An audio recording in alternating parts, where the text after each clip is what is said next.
दोस्तों, स्वागत है आपका हमारे YouTube चैनल में।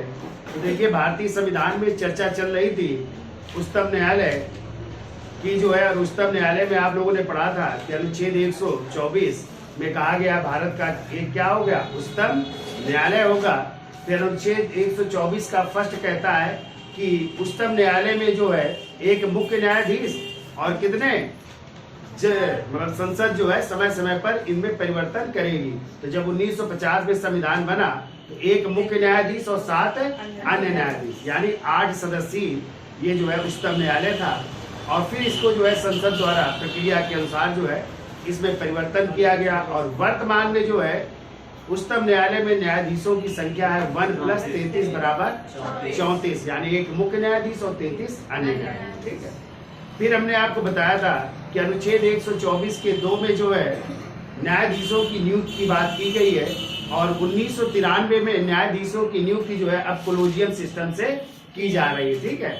और जो भी मुख्य न्यायाधीश बनेगा वो जो है वरिष्ठतम जो न्यायाधीश होगा उच्चतम न्यायालय का, उसे ही क्या बनाया जाएगा, मुख्य न्यायाधीश बनाया जाएगा। फिर हमने अनुच्छेद 124 के 3 में न्यायाधीशों की अर्हताओं की बात की थी, योग्यताओं की चर्चा की थी और बताया था कि न्यायाधीश बनने के लिए उसे भारत का नागरिक होना चाहिए, या फिर जो है दूसरा हमने आपको बताया था कि उसे किसी उच्च न्यायालय में 5 वर्ष तक न्यायाधीश के पद पर रहा हो, या फिर जो है किसी उच्च न्यायालय में लगातार 10 वर्ष तक अधिवक्ता रहा हो, या फिर जो है राष्ट्रपति की नजर में वो कुशल विधिवेत्ता या पारंगत विधिवेत्ता हो। ये उसकी क्या है, अर्हताएं हैं। ठीक है। आज हम चर्चा करते हैं न्यायाधीशों को हटाने की प्रक्रिया, यानी सुप्रीम कोर्ट के न्यायाधीशों की हटाने की प्रक्रिया कैसे होती है, जिसका उल्लेख है अनुच्छेद 124 के 4। ठीक है। तो कहते हैं कार्यकाल के बीच में यदि न्यायाधीश को हटाना है तो उसको जो है एक विधिक प्रक्रिया, एक कानूनी प्रक्रिया के द्वारा ही हटाया जा सकता है। और न्यायाधीश को हटाने के लिए 2 जो है प्रकार बताए गए हैं, यानी 2 आधारों पर हटाया जा सकता है। तो अभी लिखिएगा नहीं, समझ लीजिए पहले है। तो देखो, न्यायाधीशों को हटाने के लिए, न्यायाधीशों को हटाने के लिए चाहे वो मुख्य न्यायाधीश हो चाहे अन्य न्यायाधीश हो, ठीक है, 2 आधार हैं, 2 आधार हैं। और वो 2 आधार कौन कौन से? पहला है सिद्ध कदाचार के आधार पर, सिद्ध कदाचार, या इसी को कह सकते हैं आप लोग भ्रष्टाचार के आरोप पर, भ्रष्टाचार के आरोप लगे इस आधार पर, या फिर कह सकते हैं दुर्व्यवहार पर है, दुर्व्यवहार पर, यानी मिसबिहेवियर के आधार पर जो है इसको न्यायाधीशों को हटाया जा सकता है। एक तो आधार ये है, यानी उन पर सिद्ध कदाचार या भ्रष्टाचार का या दुर्व्यवहार का आरोप लग जाए, और दूसरा उनको हटाया जा सकता है असमर्थता के आधार पर। ठीक है, असमर्थता के आधार पर, असमर्थता के आधार पर, यानी वो कार्य करने में क्या हो, असमर्थ हो जाए, तो इस आधार पर हटाया जा सकता है। अब हटाने की प्रक्रिया कैसी होती है? तो हटाने की प्रक्रिया संसद में किसी भी सदन में लाई जा सकती है, यानी न्यायाधीशों को हटाने के लिए संसद के किसी भी सदन में प्रक्रिया लाई जा सकती है। यदि लोकसभा में ये प्रक्रिया लाई जा रही है, ठीक है, तो लोकसभा के 100 सदस्यों द्वारा, कितने सदस्यों द्वारा? 100 सदस्यों द्वारा ये प्रस्ताव लाया जाएगा और किसके पास भेजा जाएगा? लोकसभा अध्यक्ष के पास। ठीक है, यानी अपने अपने सदन के पास। और यदि राज्यसभा ला रही है प्रस्ताव, तो राज्यसभा के जो है 50 सदस्यों द्वारा ये प्रस्ताव लाया जाएगा। ठीक है, 50 सदस्यों द्वारा ये प्रस्ताव लाया जाएगा। ठीक है, और यहाँ पे जो है इस प्रस्ताव को स्वीकार या न स्वीकार करना वो इनके या तो अध्यक्ष पर निर्भर करेगा या सभापति पर निर्भर करेगा। तो लोकसभा में लाई गई है तो कौन करेंगे? लोकसभा अध्यक्ष। राज्यसभा में लाई गई है तो राज्यसभा के कौन करेंगे? सभापति करेंगे। ठीक है, क्लियर? यानी इस प्रस्ताव को स्वीकार करना या न स्वीकार करना उन सदन के या तो लोकसभा अध्यक्ष को या राज्यसभा के सभापति। अब यदि स्वीकार कर लिया गया ठीक है। तो जिस सदन में लाया गया उस सदन के अध्यक्ष या सभापति द्वारा इसको स्वीकार किया जाएगा और स्वीकार करने के बाद जो है एक 3 सदस्यीय जांच समिति गठित की जाएगी। क्या 3 सदस्यीय जांच समिति गठित की जाएगी, ठीक है। तो ये जो इनके खिलाफ प्रस्ताव लाया गया न्यायाधीश के खिलाफ, क्या ये प्रस्ताव सही है कि नहीं है, इसके लिए क्या गठित की जाएगी 3 सदस्यीय जांच समिति, ठीक है। अब देखो इस 3 सदस्यीय जांच समिति में कौन कौन से लोग होंगे। एक तो होंगे भारत के मुख्य न्यायाधीश होंगे। कौन होंगे? भारत के मुख्य न्यायाधीश, या मुख्य न्यायाधीश हो सकते हैं या अन्य न्यायाधीश भी हो सकते हैं, ठीक है। तो सर्वोच्च न्यायालय के मुख्य या अन्य न्यायाधीश होंगे। दूसरा होगा किसी उच्च न्यायालय का मुख्य न्यायाधीश। कौन होगा? दूसरा होगा किसी उच्च न्यायालय का मुख्य न्यायाधीश। और तीसरा व्यक्ति होगा एक कुशल या पारंगत विधिवेत्ता, जिसको कानून का ज्ञान हो या कानून विशेषज्ञ हो सकता है, ठीक है। तो 3 लोग कौन कौन से होंगे? तो पहला होगा सर्वोच्च न्यायालय का न्यायाधीश, ठीक है। सर्वोच्च न्यायालय का न्यायाधीश। अब न्यायाधीश में आपको याद रखना है वो मुख्य न्यायाधीश भी हो सकते हैं और अन्य न्यायाधीश भी हो सकते हैं, ठीक है। तो मुख्य न्यायाधीश प्लस अन्य न्यायाधीश भी हो सकता है। तो एक व्यक्ति ये हो सकते हैं। दूसरा व्यक्ति हो सकता है उच्च न्यायालय का, यानी इस समय कितने उच्च न्यायालय हैं? 25। तो किसी भी उच्च न्यायालय का क्या हो सकता है? मुख्य न्यायाधीश हो सकता है। तो देखो उच्च न्यायालय का मुख्य न्यायाधीश, मुख्य न्यायाधीश, ठीक है। और तीसरा व्यक्ति हो सकता है पारंगत विधिवेत्ता, पारंगत विधिवेत्ता हो सकता है, ठीक है। या इसी कह सकते हैं कोई विधि विशेषज्ञ हो सकता है, जिसको कानून का ज्ञान हुआ है, तो विधि विशेषज्ञ भी हो सकते हैं। या भी कह सकते हैं कोई प्रतिष्ठित न्यायाधीश भी हो सकता है। तो एक और लिख लो प्रतिष्ठित न्यायाधीश भी वो व्यक्ति हो सकता है, प्रतिष्ठित न्यायाधीश हो सकते हैं, ठीक है। तो ये 3 सदस्यीय एक समिति गठित की जाएगी, ठीक है। अब ये 3 सदस्यीय समिति क्या करेगी? जांच करेगी, ठीक है। और जांच के बाद यदि सही पाया गया तो फिर जो है सिफारिश करेगी, यानी रिपोर्ट सौंपेगी उस सदन के अध्यक्ष को। फिर उस सदन के अध्यक्ष जो है राष्ट्रपति से आग्रह करेंगे कि एक सत्र बुलाया जाए। किसका? संसद का, ठीक है। तो संसद का सत्र बुलाया जाएगा और कहते हैं एक ही सत्र में ये पास भी हो जाना चाहिए, ठीक है। यानी संसद के उसी सत्र में पास हो जाना चाहिए, बार बार नहीं बुलाया जाएगा, एक ही सत्र में इसको पास हो जाना चाहिए। तो पास कैसे होगा? तो मान लो लोकसभा में लाया गया था, तो लोकसभा के कुल बहुमत द्वारा, यानी लोकसभा की कुल सदस्य संख्या का, कुल सदस्य संख्या का बहुमत द्वारा है। एक तो बहुमत होना चाहिए, बहुमत द्वारा, तथा उपस्थित एवं मतदान करने वाले, उपस्थित एवं मतदान करने वाले सदस्यों के 2/3 बहुमत से, यानी 2/3 बहुमत, इसी को क्या कहते हैं? विशेष बहुमत है। 2/3 बहुमत को क्या कहते हैं? विशेष बहुमत से ये प्रस्ताव पास होना चाहिए, ठीक है। से प्रस्ताव पास होना चाहिए। पहले तो बहुमत होना चाहिए कुल सदस्यों का, ठीक है। यदि बहुमत है तो जितने सदस्य उपस्थित होंगे या मतदान करेंगे उसका 2/3 बहुमत से इस प्रस्ताव को पास होना चाहिए, ठीक है।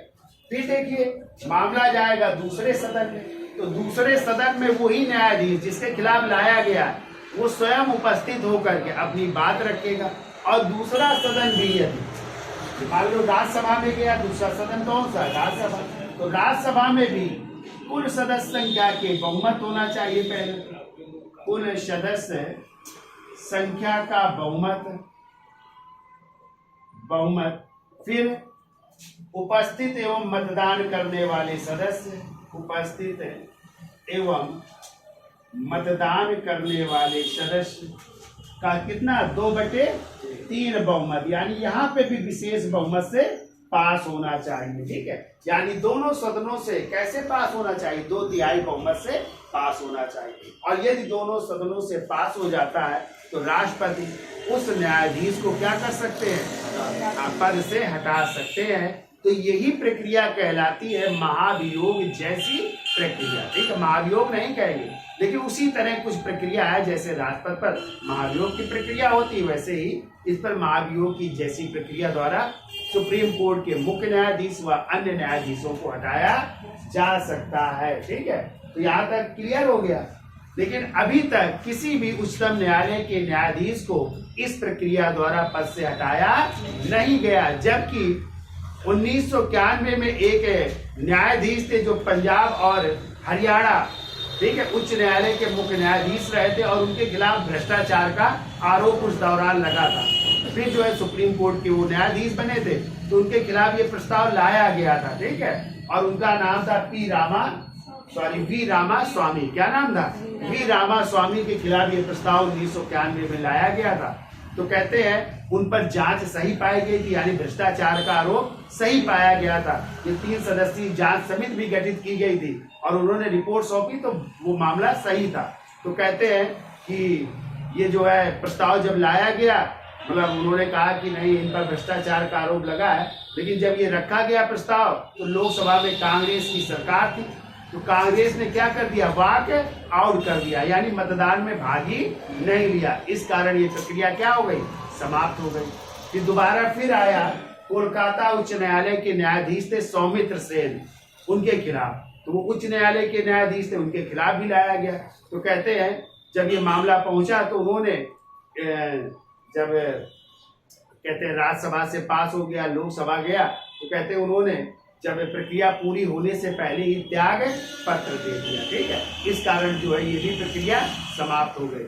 ऐसे ही केरल उच्च न्यायालय के एक न्यायाधीश थे दिनाकरन साहब, उनके खिलाफ भी यही चीज लाई गई थी, तो उन्होंने भी क्या कर दिया था, त्याग पत्र दे दिया था। इस कारण ये मामला समाप्त हो गया। तो ऐसे कई मामले जो है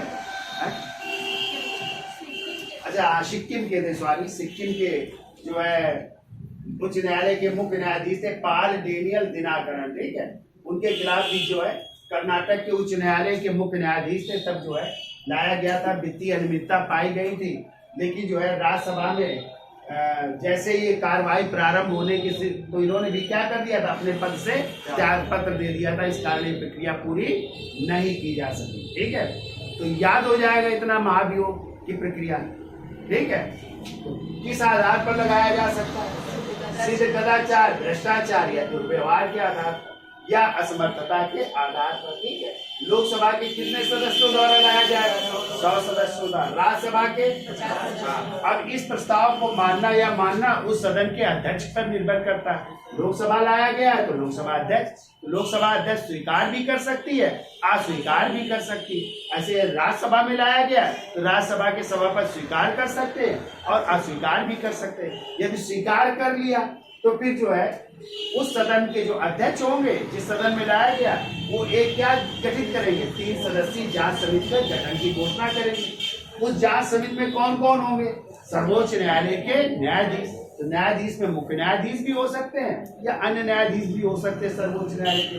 दूसरे नंबर में और कौन होगा, उच्च न्यायालय का मुख्य न्यायाधीश, यानी किसी उच्च न्यायालय का एक मुख्य न्यायाधीश हो सकता है। और तीसरा व्यक्ति होगा कोई पारंगत विधि वेत्ता, जिसको कानून का ज्ञान हो, या कोई विधि विशेषज्ञ हो सकता है, या कोई प्रतिष्ठित न्यायाधीश हो सकता है। ठीक है, अब देखिए कहा गया है कि जो है ये जो प्रस्ताव लाया जाएगा, इसके लिए फिर राष्ट्रपति से सिफारिश की जाएगी कि एक सत्र बुलाया जाए और एक ही सत्र में इसको पास भी हो जाना चाहिए। ठीक है, जब एक सत्र में पास होगा तो लोकसभा में यदि लाया गया है तो लोकसभा की कुल सदस्य संख्या का पहले तो क्या हो, बहुमत हो, फिर उपस्थित एवं मतदान करने वाले सदस्यों को कितने बहुमत, 2/3 बहुमत से इसे पास होना चाहिए। फिर दूसरे सदन में ही उस न्यायाधीश को अपनी बात रखने का अधिकार होगा। जो सदन लाया है वहां पे वो अपनी बात नहीं रख सकता है, दूसरे सदन में वो अपनी बात रखेगा, वहां पे भी यही प्रक्रिया होगी। कि राज्यसभा की कुल सदस्य संख्या का पहले तो बहुमत, फिर उपस्थित एवं मतदान करने वाले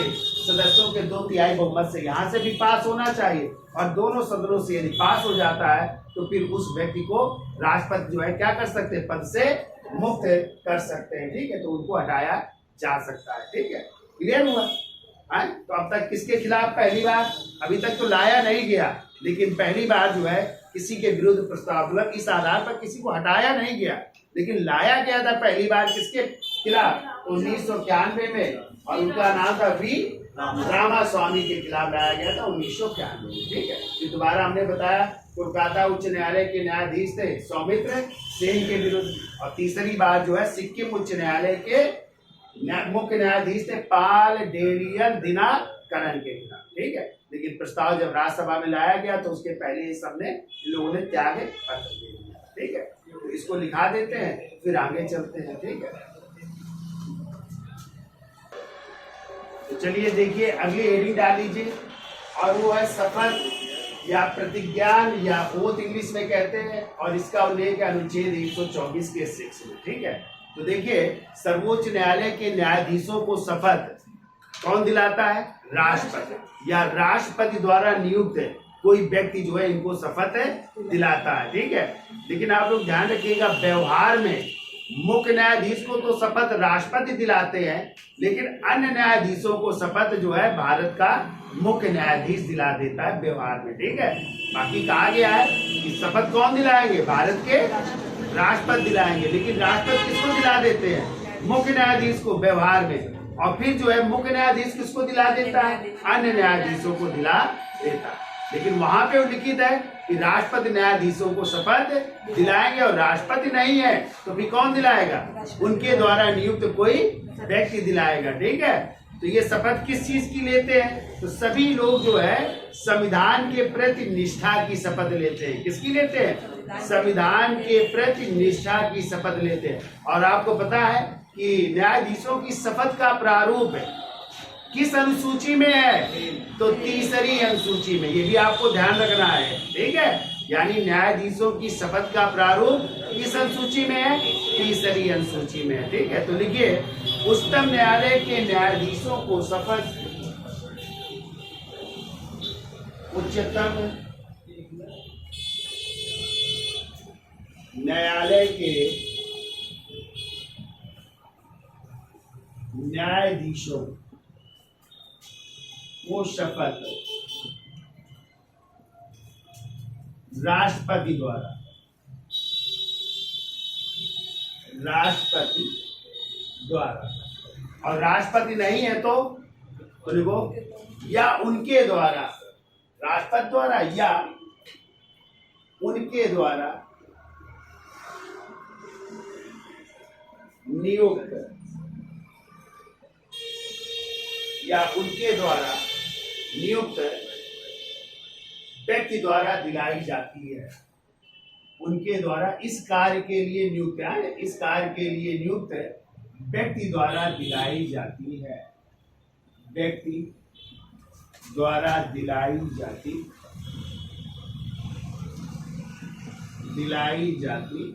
ठीक है।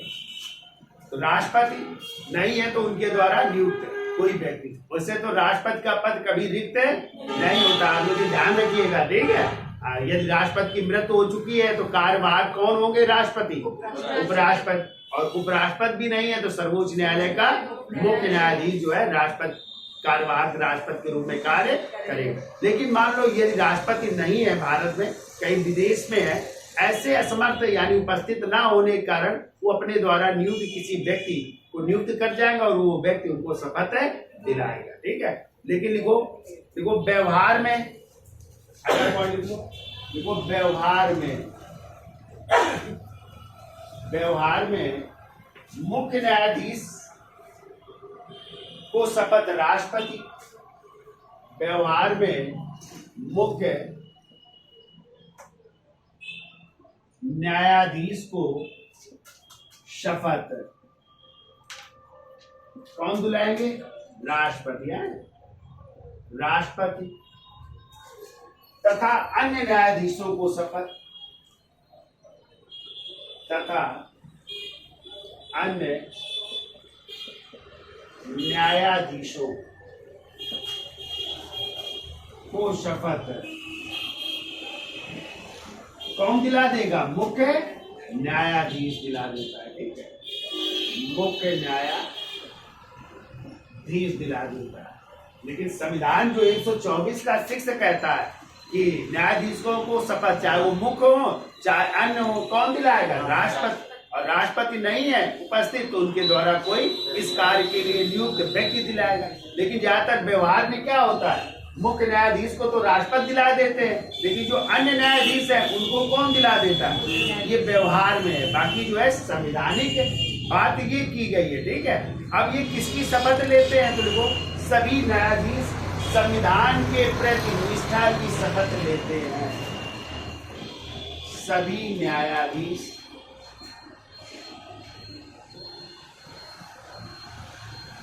संविधान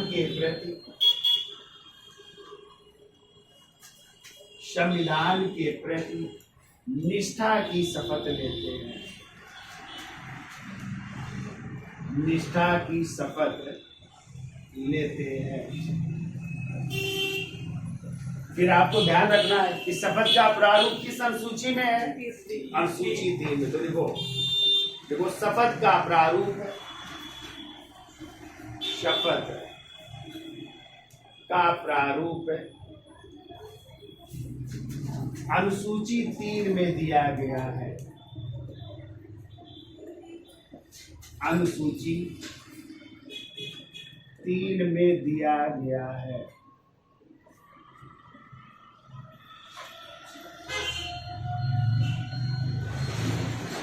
ठीक है, तो याद हो जाएगा क्या? क्लियर?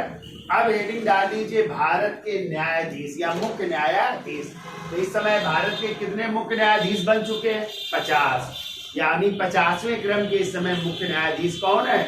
धनंजय यशवंत चंद्र चूड़। और प्रथम मुख्य न्यायाधीश कौन थे? हीरा लाल जे कानिया साहब थे, ठीक है। तो वो प्रथम मुख्य न्यायाधीश थे। इनमें हम चर्चा कर लेते हैं कि सर्वाधिक समय तक कौन मुख्य न्यायाधीश रहे। तो सर्वाधिक समय तक रहे हैं, आपको याद रखना, यशवंत विष्णु चंद्रचूड़, यानी इन्हीं डी.वाई. चंद्रचूड़ जी के पिता। लगभग 7 वर्ष कुछ माह तक वो क्या रहे थे? मुख्य न्यायाधीश रहे थे। पूछा जाए सबसे कम समय तक कौन रहे मुख्य न्यायाधीश? तो कमल नारायण सिंह, यानी के.एन. सिंह रहे। लगभग 17 या 18 दिन तक रहे, ठीक है। फिर ऐसे जो है दूसरे नंबर में सबसे कम समय तक कौन रहे?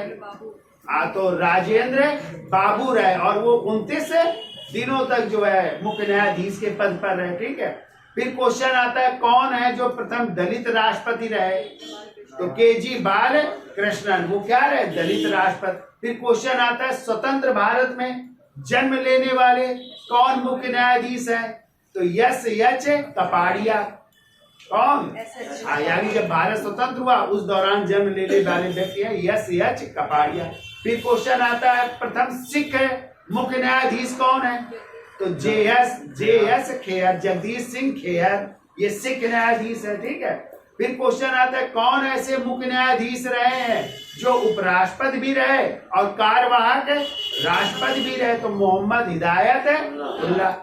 फिर एक क्वेश्चन और आता है कि कौन से मुख्य न्यायाधीश हैं जिनकी कार्यकाल के दौरान मृत्यु हो गई? तो आपको पता है पहले मुख्य न्यायाधीश हीरालाल जे कानिया, और इसके बाद एक चौथे शायद नंबर के हैं सव्यसाची मुखर्जी। कौन? सव्यसाची मुखर्जी, जो कार्यकाल के दौरान इनकी मृत्यु हो गई। 20वें क्रम के थे, उनकी मृत्यु हो गई, ठीक है। तो ये कार्यकाल के दौरान इनकी मृत्यु हो गई। फिर आ सकता है 45वें नंबर में कौन जो है मुख्य न्यायाधीश थे? तो दीपक मिश्रा थे, ठीक है। किन्होंने जो है अयोध्या मामले के विवाद का निर्णय दिया था? तो रंजन गोगोई थे। कौन थे? रंजन गोगोई थे। तो ये याद रखने हैं, मेन चीज है, तो इनके बारे में लिख लीजिए, ठीक है। कार्यकाल तो सब तो नहीं लिखाएंगे, मेन जो है हम आपको लिखा देते हैं, ठीक है। हेडिंग डाल लीजिए भारत के मुख्य न्यायाधीश।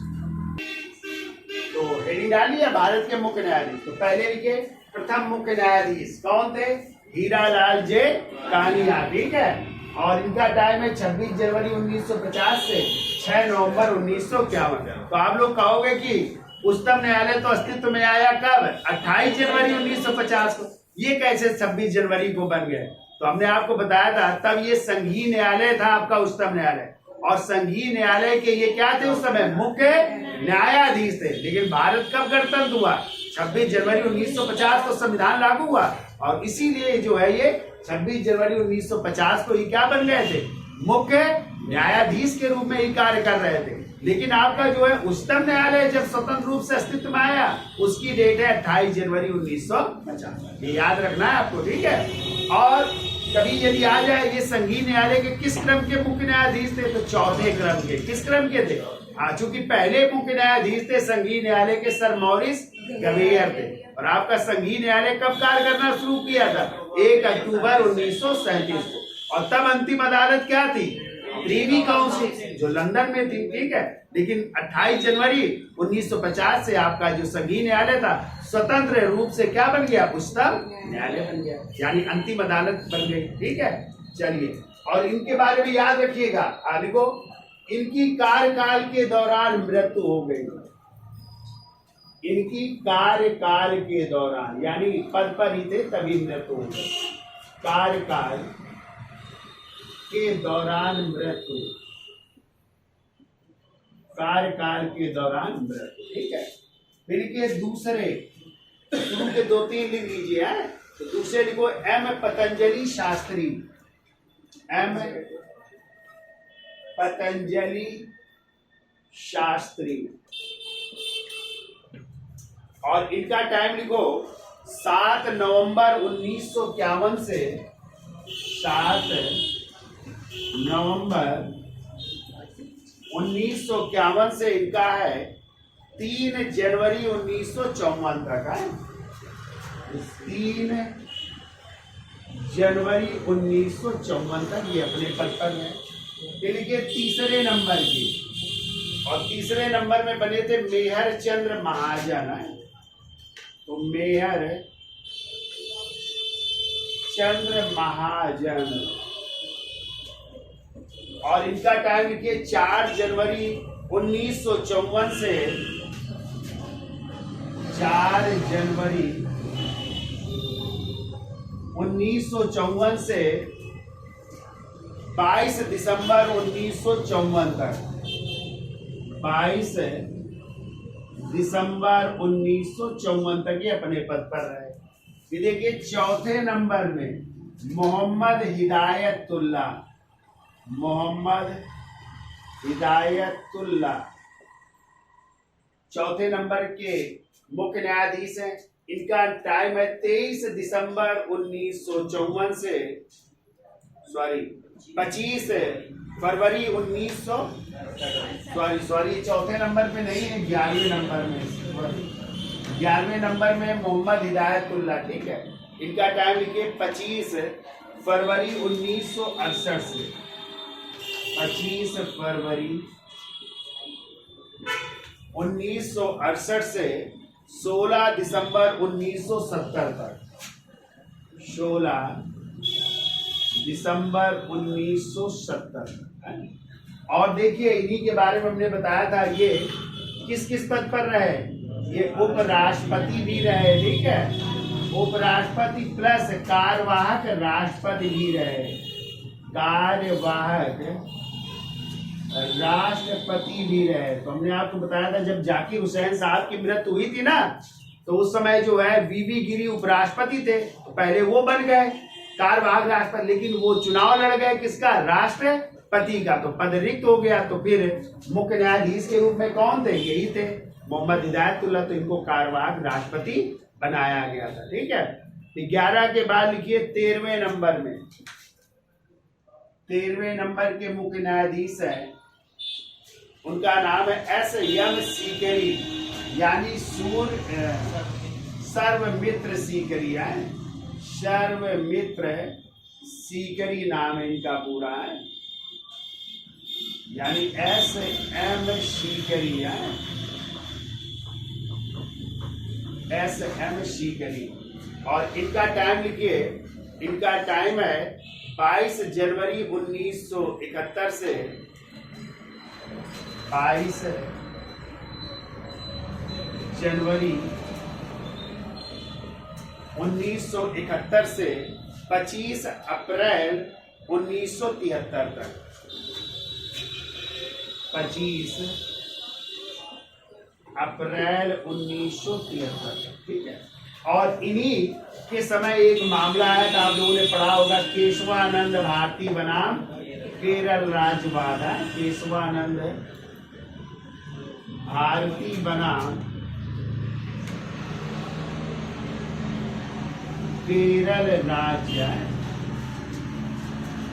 तब का मामला था 1973 का। और इसी वाद के लिए 13 सदस्यीय सबसे बड़ी बेंच बैठी थी ना, तो उस समय मुख्य न्यायाधीश कौन थे? यही थे, SM सीकरी साहब ही थे, ठीक है। फिर ये 14वें नंबर में, और 14वें नंबर में थे अजीत नाथ रे। अजीत नाथ रे, ठीक है। और इनका टाइम है 26 अप्रैल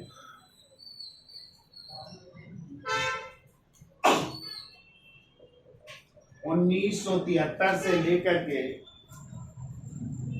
27 जनवरी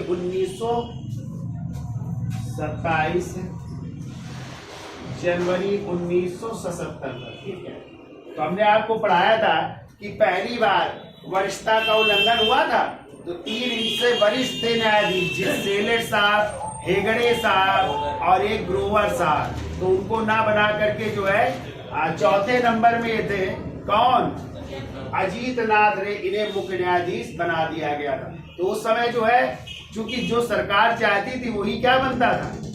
मुख्य न्यायाधीश बनता था। तो सरकार ने उनको हटा करके इनको जो है नियुक्त कर दिया। तो इसीलिए उन तीनों न्यायाधीशों ने क्या कर दिया था? त्याग पत्र दे दिया था, ठीक है। तो लिख लो, यही पे लिखिए ना, वरिष्ठता का उल्लंघन हुआ। वरिष्ठता का उल्लंघन, यानी वरिष्ठता के उल्लंघन के बाद ये क्या बने? मुख्य न्यायाधीश बने। ऐसे लिखो 15वें नंबर के,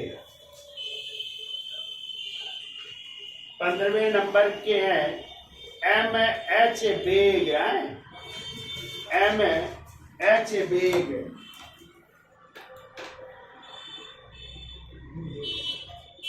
शायद मोहम्मद हबीबुल्ला बेग इनका नाम था, कुछ ऐसे करके थे।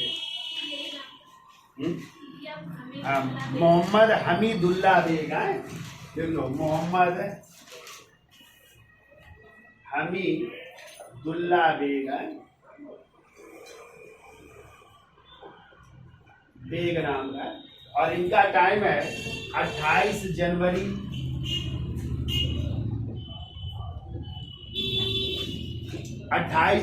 1977 से लेकर के 21 फरवरी 1978 तक। 21 फरवरी 1978 तक, ठीक है। और ये भी वरिष्ठता का उल्लंघन करके मुख्य न्यायाधीश बने थे। तो बनना किसको था? A.R. खन्ना जी को। किसको? A.R. खन्ना को बनना था, लेकिन उनको ना बना करके इनको बना दिया गया था, ठीक है। तो लिख लो, वरिष्ठता का उल्लंघन हुआ। तो यहाँ पे भी वरिष्ठता का उल्लंघन हो रहा है, ठीक है। और इन्हें बनाया गया मुख्य न्यायाधीश, ठीक है। अब लिखिए 16वें नंबर के, तो इसका स्क्रीनशॉट ले लो, फिर आगे चलते हैं।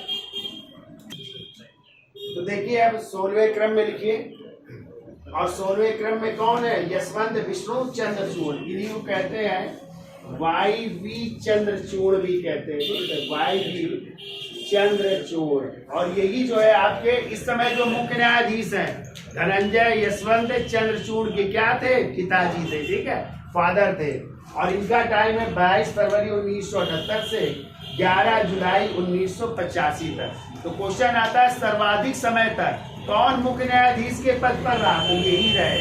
तो देखो, सर्वाधिक समय 7 वर्ष 4 माह 20 दिन। सर्वाधिक समय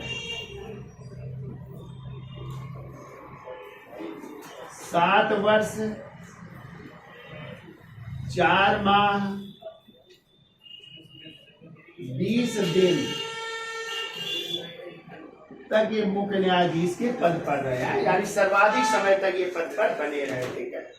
अब लिखो 17वें नंबर की, और उनका नाम है पी.एन. भगवती,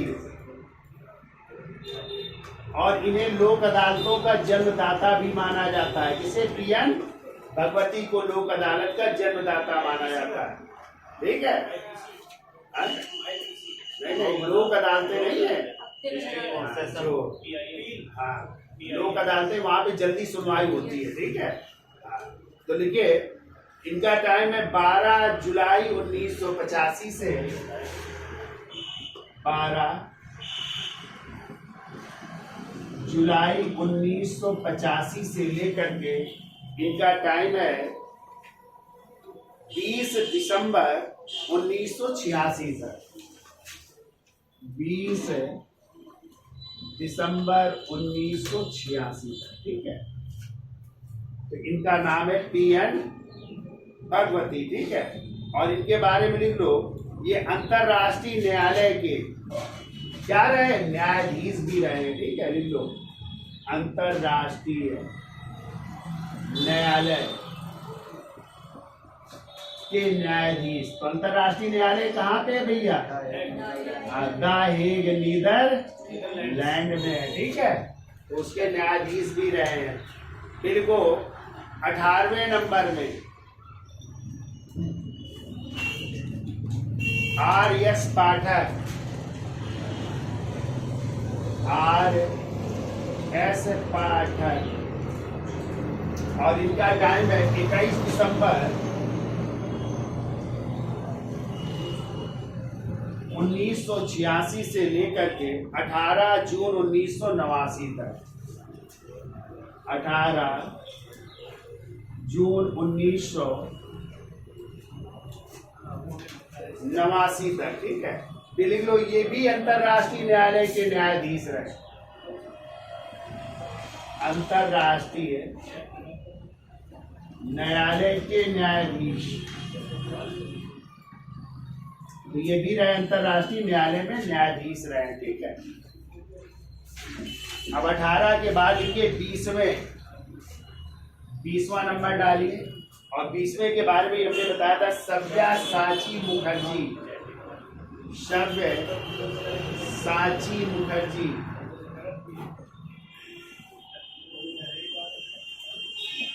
और इनका कार्यकाल लिखिए 18 दिसंबर 1989 से 18 दिसंबर 1989 से 25 सितंबर 1990 तक। 25 सितंबर 1990 तक। और इनके बारे में भी हमने बताया था, कार्यकाल के दौरान इनकी भी मृत्यु हुई थी। ठीक है? तो एक तो आपके प्रथम मुख्य न्यायाधीश हीरालाल जे कानिया की, और दूसरे इनके कार्यकाल के दौरान मृत्यु। तो महिला नहीं है ये। ठीक है?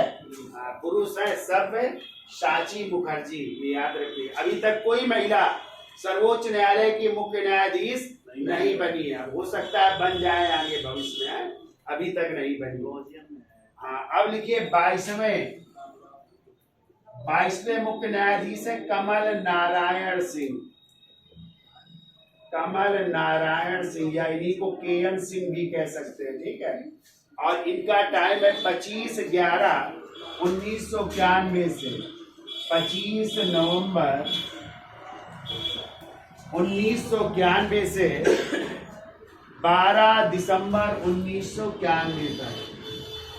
12 दिसंबर 1991 तक। तो सबसे कम समय तक कितने? 18 दिन तक मुख्य न्यायाधीश रहे। लिखो इनके बारे में, सबसे कम 18 दिन तक मुख्य न्यायाधीश रहे। 18 दिन तक मुख्य न्यायाधीश रहे।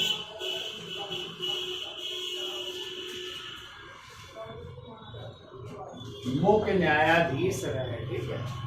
फिर आइए देखिए 34वें नंबर के 34, और उनका नाम है यस राजेंद्र बाबू। एस राजेंद्र बाबू, और इनका टाइम लिखिए 2 मई 2004 से 2 मई 2004 से 31 मई 2004 तक, 31 मई 2004। तो ये दूसरे ऐसे मुख्य न्यायाधीश हैं जो सबसे कम समय तक मुख्य न्यायाधीश रहे। तो लिखो दूसरे सबसे कम, दूसरे सबसे कम 29 दिनों तक मुख्य न्यायाधीश रहे। 29 दिनों तक मुख्य न्यायाधीश रहे। जबकि कमल नारायण सिंह कब रहे? 18 दिन तक। और सर्वाधिक समय तक कौन रहे? यशवंत विष्णु चंद्रचूड़। कितने? 7 वर्ष 4 माह 20 दिन। याद हो जाएगा, ठीक है। अब लिखिए 42वें नंबर के, या सॉरी 38वें नंबर, नहीं चलो 37वें लिख लो पहले, क्योंकि दलित राष्ट्रपति है तो इसकी सार ले लो, फिर आगे चलते हैं। 37वें नंबर में लिखो के.जी. बालकृष्णन। के.जी. बालकृष्णन।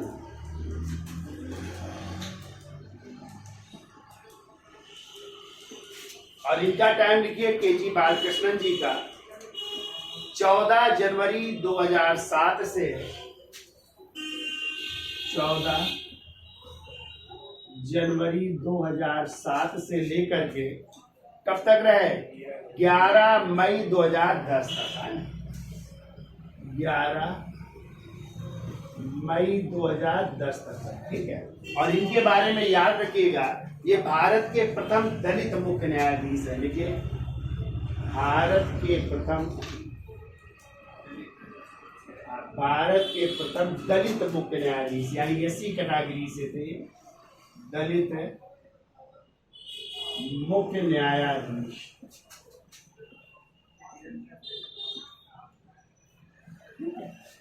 अब लिखिए इसके बाद 38वें नंबर के 38,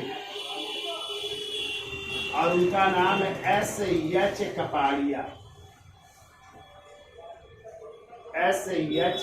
कपाड़िया, ठीक है। और इनका टाइम है 12 मई 2010 से 12 मई 2010 से और 28 सितंबर 2012 तक। 28 सितंबर 2012 तक। और इनके बारे में याद रखिएगा, ये स्वतंत्र भारत में जन्म लेने वाले भारत के प्रथम मुख्य न्यायाधीश है। तो देखो स्वतंत्र भारत में, स्वतंत्र यानी जब भारत स्वतंत्र हुआ तब स्वतंत्र भारत में जन्म लेने वाले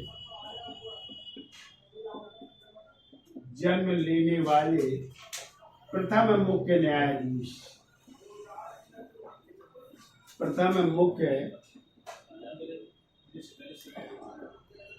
न्यायाधीश, ठीक है। फिर के अगला नंबर 42वें नंबर के H.L. दत्तू।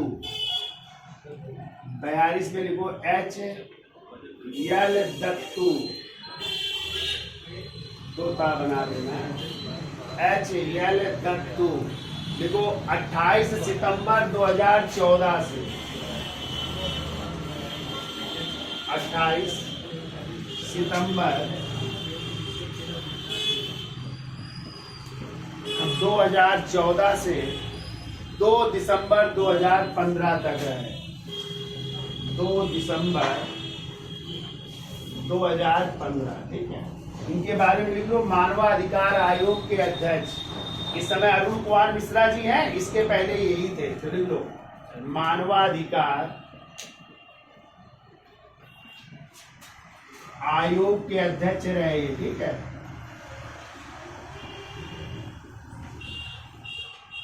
मानवाधिकार आयोग के, तो कोई व्यक्ति रिटायर होने के बाद सर्वोच्च न्यायालय का मुख्य न्यायाधीश, उसे मानवाधिकार आयोग का अध्यक्ष बनाया जा सकता है, ठीक है।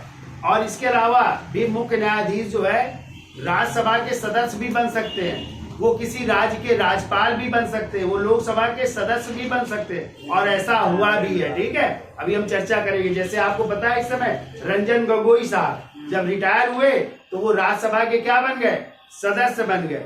ऐसे जो के.एस. हेगड़े साहब हैं वो लोकसभा का चुनाव भी लड़े, अभी हम चर्चा करेंगे हैं। और जैसे आपकी मीरा साहिब फातिमा बीबी सर्वोच्च न्यायालय में न्यायाधीश रही, लेकिन वो भी जो है राज्यपाल रही। ठीक है, तो ये बन सकते हैं, लेकिन ये होना नहीं चाहिए। ठीक है, हाँ, लेकिन बना दिए जाते हैं क्योंकि सरकारों का है अपना मतलब निकलता है, इससे छवि इनकी खराब होती है कि आप पहले मुख्य न्यायाधीश रहे, यानी इसका मतलब सरकार से आपने कोई साठगांठ की और उनके पक्ष में निर्णय दिया और सरकार ने आपको जो है बाद में उसी के उपहार स्वरूप आपको ये बना दिया। ये होना नहीं चाहिए। लेकिन आपको पता है राज्यपाल के पद जो है लाभ के पद नहीं माने गए हैं। ठीक है, तो लाभ का पद तो नहीं है, वो तो सही है, लेकिन बनना नहीं चाहिए इनको, क्योंकि आप इतने बड़े पद से रिटायर हो रहे हो। ठीक है, नहीं बनना चाहिए। लेकिन कुछ ऐसे हुए भी न्यायाधीश जो रहे, और कहते हैं जो के.एस. हेगड़े थे जिन्होंने त्याग पत्र दिया था, वो तो पहले राज्यसभा के सदस्य थे और फिर बन गए थे जो है सर्वोच्च न्यायालय आ गए, और सर्वोच्च न्यायालय से जब उन्होंने त्याग पत्र दिया तो फिर लोकसभा का चुनाव लड़े और लोकसभा में पहुंच गए थे। ऐसे ऐसे भी न्यायाधीश है, तो हम चर्चा कर लेंगे। तो चलिए 42 के बाद आइए 43वें नंबर में। 43वें नंबर के लिखो तीरथ सिंह ठाकुर। तीरथ सिंह ठाकुर, और इनका टाइम लिखो 3 दिसंबर 2015 से 3 दिसंबर 2015 से 3 जनवरी 2017 तक। 3 जनवरी 2017 तक है। फिर लिखिए 44वें नंबर में, और इन्हीं का नाम है जगदीश सिंह खेहर है। जगदीश सिंह खेहर, और इनका टाइम है लिखो 4 जनवरी 2017 से 4 जनवरी 2017 से लेकर के 27 अगस्त 2017 तक।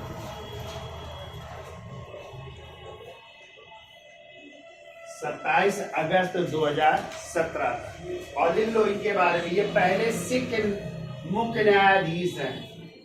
पहले सिख समुदाय से थे ये, पहले सिख मुख्य न्यायाधीश। ये आप लोगों को याद रखना है, इसलिए इम्पोर्टेंट है ये। ठीक है, पहले सिख मुख्य न्यायाधीश, यानी ये कोई सिख है जो मुख्य न्यायाधीश बने थे। ठीक है, फिर के 45वें नंबर पर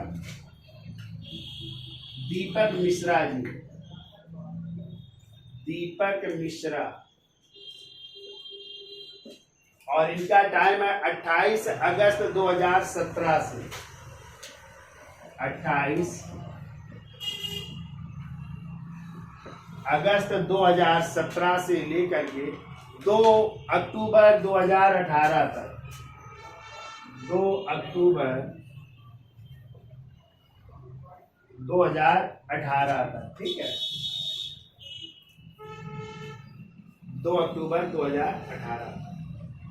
फिर आइए 46वें नंबर में, और उन्हीं का नाम है रंजन गोगोई, या गंगोई भी मिलता है। तो 3 अक्टूबर 2018 से 3 अक्टूबर 2018 से लेकर के इनका टाइम है 17 नवंबर 2019 तक। 17 नवंबर 2019 तक। ठीक है, 17 नवंबर 2019 तक। ठीक है, तो इसका स्क्रीन शॉट, और हाँ लिख लो इनके बारे में। अयोध्या,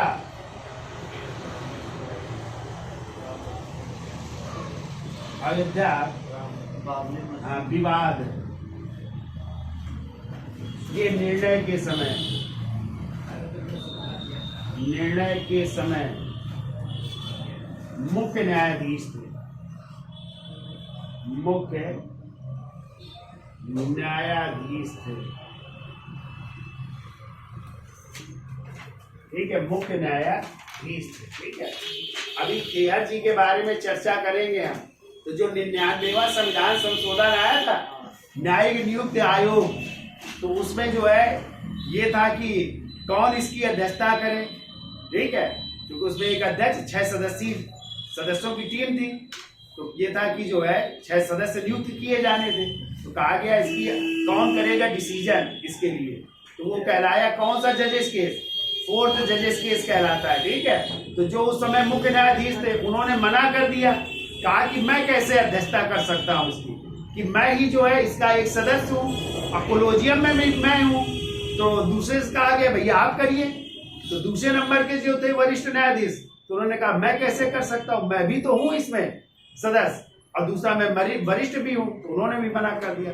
तीसरे ने भी मना कर दिया कि मैं कैसे, मैं भी तो कोलोजियम का एक सदस्य हूँ। चौथे ने भी मना कर दिया। तो जो शुरू के थे मुख्य न्यायाधीश और चारों ने जो है जजमेंट से मना कर दिया कि हम तो किसी न किसी से जुड़े, हम भी कोलोजियम के सदस्य हैं, और दूसरे न्यायिक नियुक्त आयोग के हम भी सदस्य, मुख्य न्यायाधीश ने कहा, तो हम कैसे कर सकते हैं। तो कहते हैं कि 6वें नंबर के मुख्य न्यायाधीश थे और वही थे खेहर, और खेहर ने खैर बरपा दिया और कहा नहीं, ये न्यायिक नियुक्त आयोग नहीं गठित होगा, बल्कि जो कोलोजियम सिस्टम चला आ रहा है उसी के अनुसार ही न्यायाधीशों की नियुक्ति की जाएगी। तो अभी हम चर्चा करेंगे, जिसके लिए जोड़े गए थे अनुच्छेद 124 का ए, 124 का बी और 124 का सी, 3 अनुच्छेद जोड़े गए थे और तीनों को 2015 में क्या कर दिया गया, समाप्त कर दिया गया, यानी न्यायिक नियुक्त आयोग को समाप्त कर दिया गया, ठीक है। तो खेहर साहब ही उस समय अध्यक्षता किए थे, वरिष्ठ जो थे मुख्य न्यायाधीश और जो 4 वरिष्ठ थे उन्होंने मना कर दिया था बिल्कुल, ठीक है, कि हम कैसे कर सकते हैं, हम कोलोजियम के सदस्य हैं और हम न्यायिक नियुक्त आयोग में मुख्य न्यायाधीश ने कहा हम भी उसके एक सदस्य हैं, तो कैसे हम अध्यक्षता कर सकते हैं भाई, हम अपने ही खिलाफ कैसे कर सकते हैं अपनी बात। हम ही अध्यक्ष है, कोलोजियम के भी हम ही अध्यक्ष है मुख्य, और यहाँ पे भी हम ही मुख्य है, तो हम कैसे अपने खिलाफ भाई, अपने खिलाफ तो देंगे नहीं गवाही। तो कहा हमें ना रखा जाए, उन सदस्यों ने भी मना कर दिया। तो फिर ये 6वें नंबर में थे खेहर साहब, इन्होंने निर्णय लिया, ये भी आपको याद रखना। चलो चर्चा करेंगे आगे। अब आइए, इसका स्क्रीनशॉट ले लिया, तो देखिए 47वें क्रम से लिखिए शरद अरविंद बोबड़े आए, बोबड़े, हाँ, और इनका टाइम लिखो 18 नवंबर 2019 से 18 नवंबर 2019 से लेकर के 23 अप्रैल 2021 तक, 23 अप्रैल 2021, ठीक है। फिर लिखिए 48वें नंबर की, और 48वें नंबर के लिखो N V Ramanna, N V Ramanna साहब हैं, और इनका टाइम है 24 अप्रैल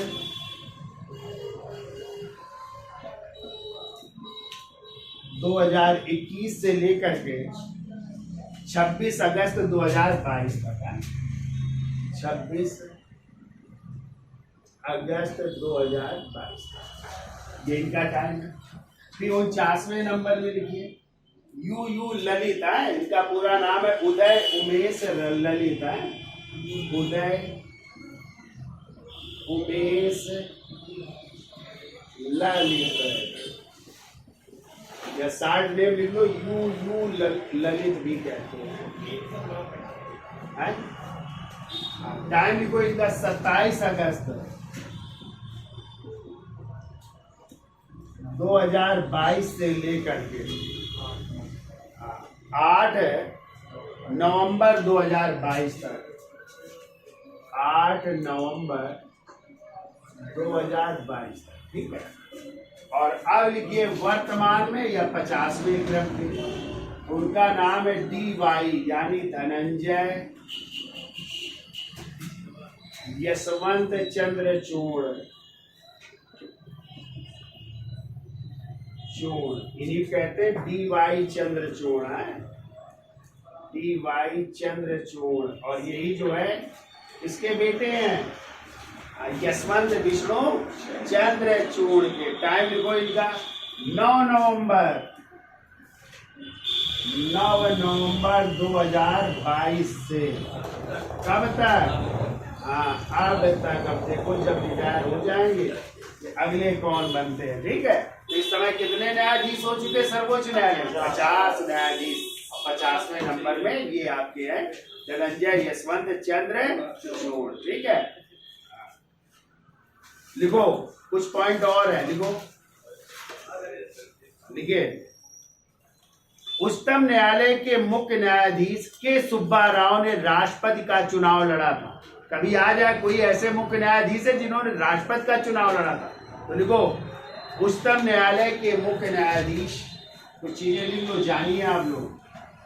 उच्चतम न्यायालय के मुख्य न्यायाधीश के सुब्बा राव ने के कह सकते हैं, लड़ सकते हैं लोग हैं, के सुब्बा राव ने कौन सा चुनाव लड़ा था? राष्ट्रपति का चुनाव लड़ा था, राष्ट्रपति का चुनाव लड़ा, ठीक है। देखो उच्चतम न्यायालय के न्यायाधीश, वो न्यायाधीश थे, मुख्य नहीं थे। लिखो उच्चतम न्यायालय के न्यायाधीश, मुख्य नहीं थे, ये ध्यान रखिएगा, न्यायाधीश। और उनका नाम था, लिखिए, V.R. कृष्णन अय्यर, V.R. कृष्णन अय्यर ने भी राष्ट्रपति का चुनाव लड़ा था। ने भी किसका चुनाव लड़ा? राष्ट्रपति का चुनाव लड़ा। तो ये दो लोग ऐसे हैं, एक तो उच्चतम न्यायालय के मुख्य न्यायाधीश है और एक उच्चतम न्यायालय के न्यायाधीश है, ठीक है। फिर देखिए के.एस. हेगड़े, जिन्होंने इस्तीफा दिया था, पीछे पड़े हैं ना, 1973 में हेगड़े, ग्रोवर और सेलेट ने। तो देखो के.एस. हेगड़े लोकसभा के एक ऐसे सदस्य रहे हैं, लोकसभा के ऐसे अध्यक्ष रहे, अध्यक्ष भी रहे हैं, ठीक है। के.एस. हेगड़े क्या रहे हैं? लोकसभा के अध्यक्ष हैं, लोकसभा के ऐसे अध्यक्ष रहे हैं जो उच्चतम न्यायालय में न्यायाधीश भी रह चुके हैं। तो रहे थे ना न्यायाधीश, हाँ, तो ये लोकसभा के अध्यक्ष भी रहे हैं, ठीक है। और उच्चतम न्यायालय के क्या रहे? न्यायाधीश भी रहे हैं, ठीक है। फिर देखो P Sadashivam, P Sadashivam, P Sadashivam उच्चतम न्यायालय के मुख्य न्यायाधीश थे, जिन्हें सेवानिवृत्त के बाद, ये उच्चतम न्यायालय के मुख्य न्यायाधीश थे, ठीक है, उच्चतम न्यायालय के मुख्य न्यायाधीश थे, जिन्हें सेवानिवृत्त के बाद केरल का राज्यपाल बनाया गया। तो केरल के राज्यपाल बने हैं, ठीक है, केरल का राज्यपाल बनाया गया, ये भी जानिए, केरल का राज्यपाल बनाया गया है। फिर लिखो अगला, उच्चतम न्यायालय की पहली महिला न्यायाधीश, उच्चतम न्यायालय की पहली महिला न्यायाधीश कौन थी? मीरा साहिब फातिमा, हाँ, पहली महिला न्यायाधीश। 1989 में मीरा साहिब फातिमा बीबी थी, इनकी अभी मृत्यु भी हुई है ना, मीरा साहिब फातिमा बीवी थी। तो ये पहली न्यायाधीश भी रही। साथ में ध्यान रखिएगा, ये तमिलनाडु की क्या बनी, राज्यपाल भी बनाई गई है। तो लिख लो आगे, देखो रिटायर के बाद या सेवानिवृत्त के बाद तमिलनाडु की राज्यपाल बनी, तमिलनाडु की राज्यपाल बनी। तमिलनाडु की राज्यपाल भी बनती है, ठीक है। अब देखो इसके अलावा